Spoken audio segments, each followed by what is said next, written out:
So I know it's been a while since I released a build video on this channel, but I think it was time. A lot of you guys asked me, what do I consider one of the best legendary builds to run in solo and in group play? Well, this is the build right here. So I finally tweaked it to the way I like running it, and I tested it last night. I randomly joined some guys and they were on, I think, floor 75 or around there. We started off with a 4-man group, then one guy ended up leaving, and then this is footage from when we had the 3-man group. And I'm telling you, this build just holds up. It puts out a lot of damage, and as long as you play this build smart, you should be able to stay up at all times. I spec'd it so I have enough armor to take a few shots, and then with the backpack, I'm able to have that armor regen that keeps me up most of the time. And this skill build is just slapping content. And the way I have the build set up allows me to get those trophies so that I can increase the amount of damage that my skills are doing. And all the talents pair up together to create one of the hardest hitting skill builds in the game with still having some type of survivability. Now, if you guys are looking for a really solid build to run in legendary content like the Summit, well, this is the build for you. Now, I will tell you guys, once you guys get to level 100, you can run this all the way up until you get to the Hunters.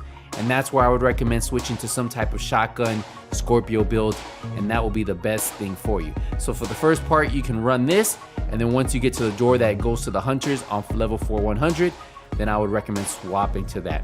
And if you guys are wondering, what about legendary rogue agents? Well, the guy that we were with ended up getting disconnected, so it was just me and this random, and I'm telling you, we were able to take out these rogues pretty quick, and I barely had to do anything. Yes, I was shooting to keep my stacks up, but my skills were actually doing all the work. If you look at his armor bar, it's going down, and we end up dropping this rogue agent first, and then we end up dropping the next two after that. So yes, this build can be run solo legendary or in group play, and it's one of those builds that I feel like you don't have to try as hard because it just makes the game so easy. So if you guys been looking for a really efficient, effective build for legendary content, this 100% is the build for you. Try it out and then come back and let me know if you guys enjoy it. So let's finish off these rogue agents and then dive into the build, because I know that's what you guys want to see. You guys want to see how I broke down the build, how I have it spec'd out to take full advantage of not only the skill build, but also having some type of armor and armor regeneration to have that survivability in this build.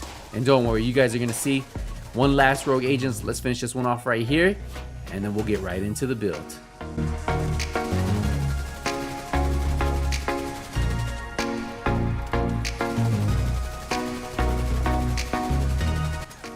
And there we go. So let's break down this build. So the first thing you guys want to do is make sure you guys have the technician class. And the reason why is because that's going to give us one extra skill tier, so that way we can spec into one armor roll. And then not only that, we are also going to get 10% skill damage, so that actually works really good with this build. Now for the weapon, we're running the capacitor. This is probably one of the better assault rifles you can run with the skill build because of the talent that's on here. Shooting enemies builds stacks to a cap of 40. Each stack grants 1.5% skill damage. After 5 seconds, the stacks decay 1 per second. For each yellow you do have, you do get 7.5% weapon damage. Now, if you guys don't have this, you guys could always run the test subject. It's another great assault rifle that will give you 40% extra skill damage as long as you're hitting the enemy and your skills are hitting it. For my secondary, I do have the mechanical animal, but you can put anything else you want here. This has future perfection, and this allows me to get overcharge. Weapon kills at skill tier 6 grants overcharge for 15 seconds, but there is a 90-second cooldown on this. But yeah, just the secondary I like putting on there. So let's get into the build. We are running a 3-piece Empress International, and the reason why is we get 10% skill health, 10% skill damage, and 10% skill efficiency. So we have one core attribute for skill tier. We have skill haste, skill damage, and then a skill haste mod. Ideally, this is what you're going to see throughout the build, skill haste and skill damage, because we want our skills to come back if they get destroyed. And on legendary, a lot of times those enemies do destroy it, and this helps out with that. For the chest, we're running a Hannah U. Now the one piece gives us 10% skill haste, and like I said, I want my skills to come back. We have a core attribute of skill tier. We have skill haste, skill damage, and another skill haste mod on here. Now the talent on the chest piece, we're running kinetic momentum. When in combat, each skill generates a stack while active and not on cooldown. Bottom line, this can give you up to 30% skill damage because you get 15% for each skill, so total of 30% if you're running 2 skills at full stacks. Probably one of the best skill damage chest piece talents that you can put on there. For the holster, we're running our second piece of Empress International, and then we are gonna have one piece on here that has armor roll besides the backpack. So this gives us 170,000 armor. We have skill damage, and then I also got an armor regen on here.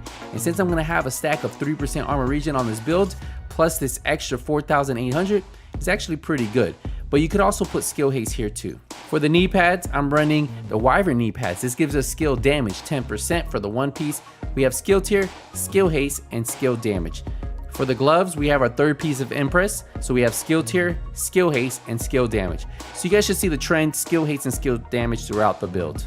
And then one of my favorite backpacks to run with skill builds, the Memento backpack. It gives us weapon damage, armor, and skill tier, and we have a skill haste mod on here. Now the reason why this backpack's so good, if you guys don't know, if you guys get the 30 stack, that's 30% skill efficiency, that's 30% weapon damage, and that's 3% armor regen. Remember, skill efficiency is skill damage, status effects, skill haste, so it's just gonna improve my skills on this build. And every time I pick up a trophy, I will get another 30% skill efficiency, 20% armor, and 5% weapon damage for those 10 seconds. That's why it's one of my favorite backpacks to run. This allows me to get that 1.1 million armor and still have max skill damage. Now my 2 favorite skills to run on Legendary are the Striker Drone. This can give us 73,000 damage, cooldown 11 seconds. So you see if it gets destroyed, I'll have it back within 10 seconds. I do have duration, health, and damage mods on here. Now I love pairing this up with the Assault Turret, and the same thing.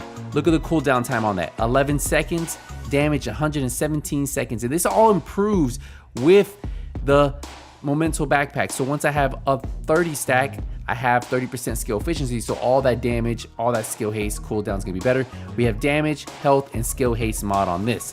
And that's the build right there. This build 100% is tested in Legendary, and I even use this in group Legendary missions.